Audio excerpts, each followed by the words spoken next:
All right. Hello, everybody, and welcome to another episode of Voices for a New Humanity. I'm Eliza Bloom Robinson, and my work is all about new humanity now. And so we're having these conversations with people of all kinds of backgrounds joining in these really rich explorations. And so today I have my friend Priscilla Stephan with us, and Priscilla is really masterful in, well, your new work I think is called Soulfluent Leadership.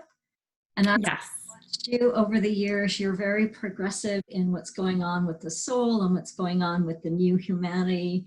And the other thing that I saw, Soul Strategist for Visionary Leaders. I think you were using that currently, maybe a while ago, but I really love that. And so we've just been in a little bit of a conversation now talking about what is really being birthed through this time, what the new humanity is looking like and feeling like and showing up like. So one of the purposes and intentions for these conversations is to give you, the listeners, the audience, the opportunity to go, oh, that's happening for me. Oh, that's happening for me.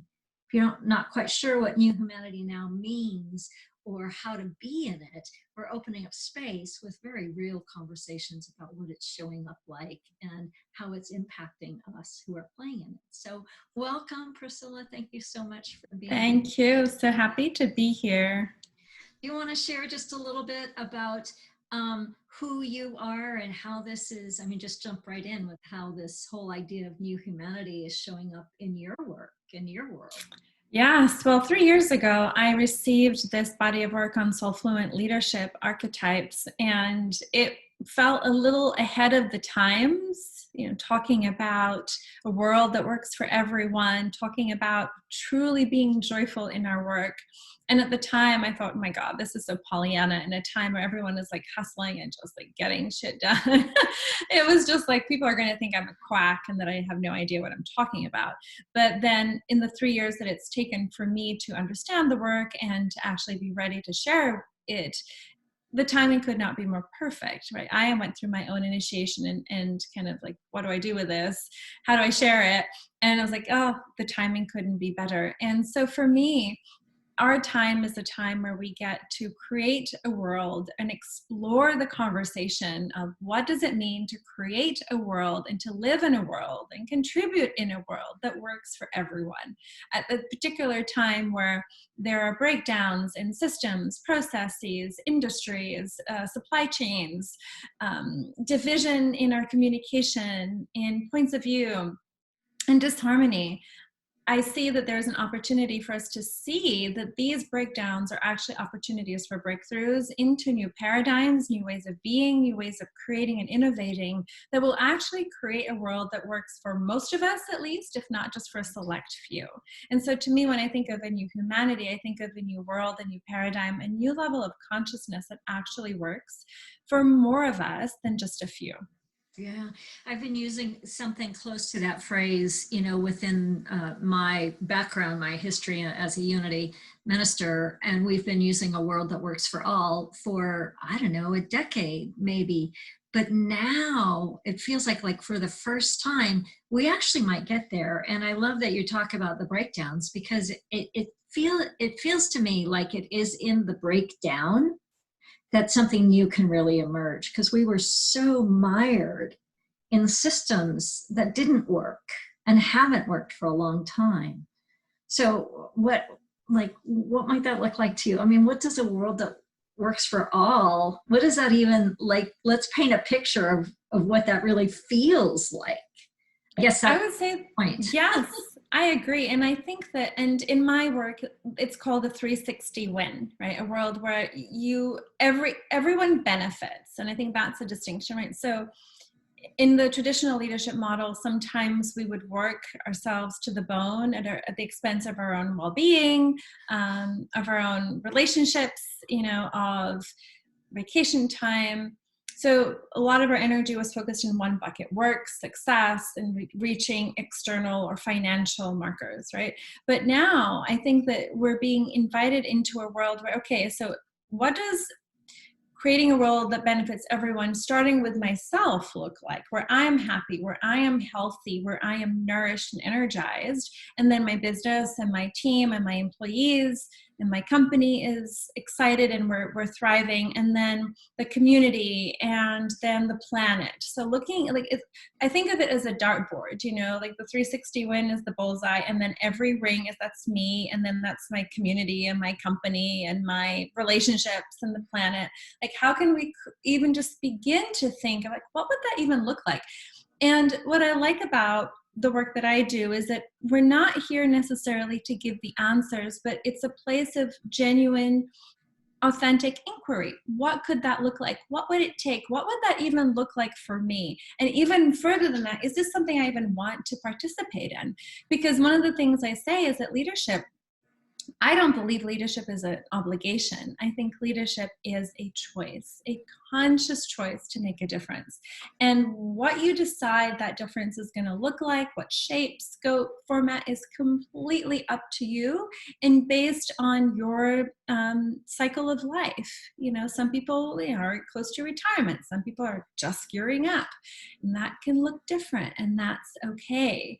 And so I think just being in the mindset of what that could be like, and I don't necessarily know the answer to it all. I know that this body of work is a tool and a framework to open the discussion, and then it's really that invitation for us to go within and say, what does make my soul happy? What speaks to my soul? What pulls me forward? And what could my contribution look like? Leadership is defined in the work as contribution. Therefore, by default, we're all leaders because we're all contributing in our own lives, to our families, to, you know, people, just in our work. It's just a natural contribution. And then the question becomes, if we become aware of what we're doing and what we're choosing, would we still be doing what we are, or being who we're being, or would we want to make a shift? And there's such a movement and momentum, at least in my world, but it sounds like in yours too, to shift from the doing into the being. Like one of the phrases I've been using a lot is the being of your most brilliant becomingness, or something like that, to play with that. But there's a being and there's a becoming, but then it's from that place of being that then the doing arises. But then it's not about that busy doing. It's not about that struggle, that strife. It's just about you do because it's who you be, right? It just moves from you in contribution. It does. And I think that's the coherence piece, the soul piece, is that sometimes the external stuff with the doing, the head piece, doesn't involve the heart or the soul, right? It's not fully embodied. It's just like, I've got to do this. You know, there's an external reason for approval, for success, for the money.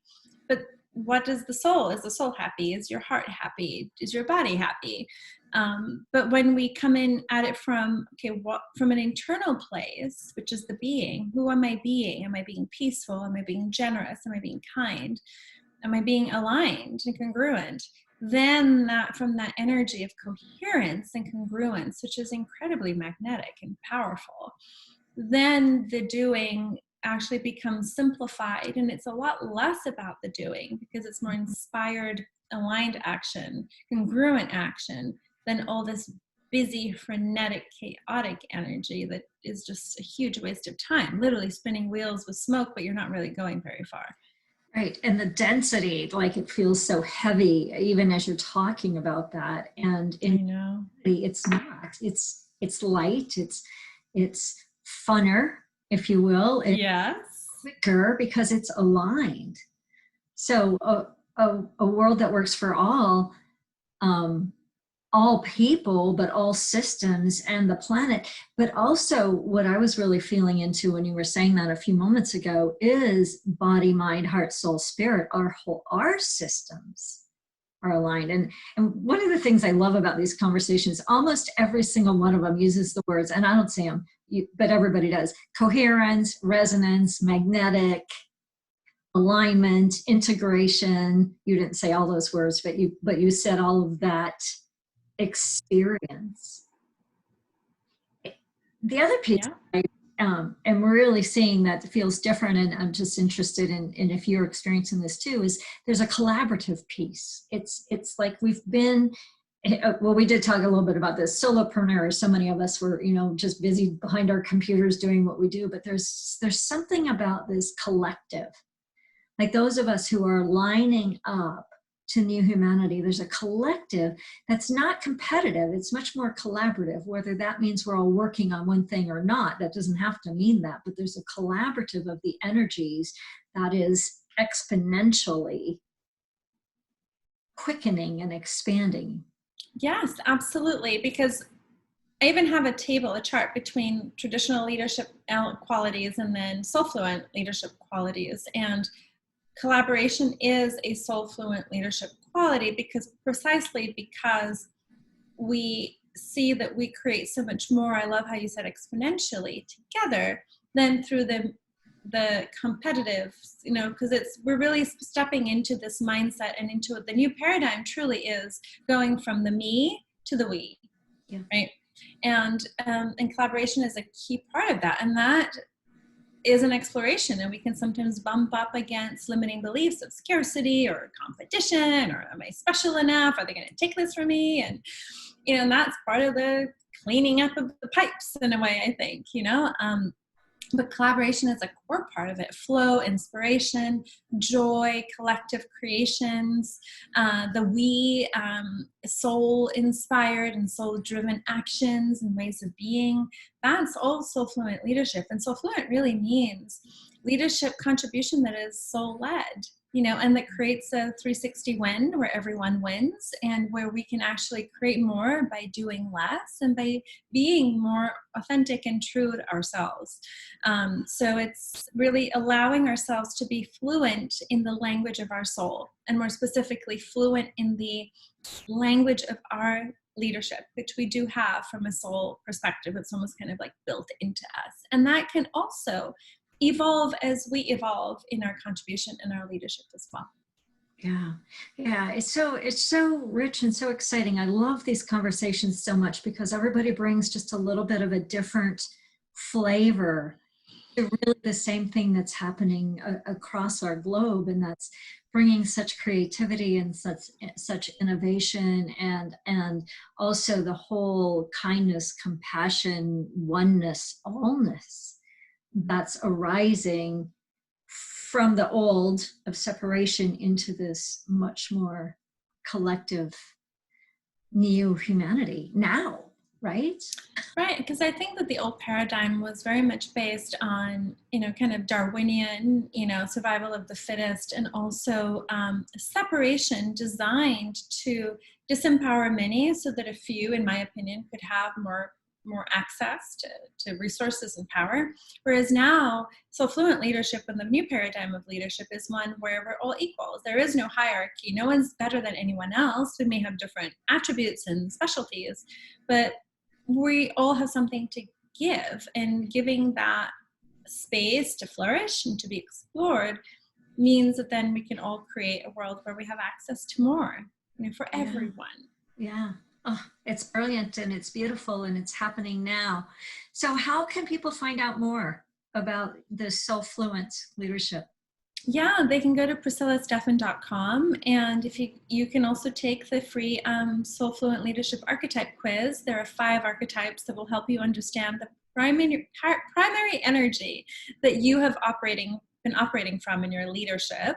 And it's at PriscillaStephan.com, or if you just want to go to it, just /quiz. It'll just take, I don't know, maybe 5 minutes, and then you will get a report if you choose to opt in with your results and how your strengths and your challenges and how to start to apply this information into your contribution conversation moving forward.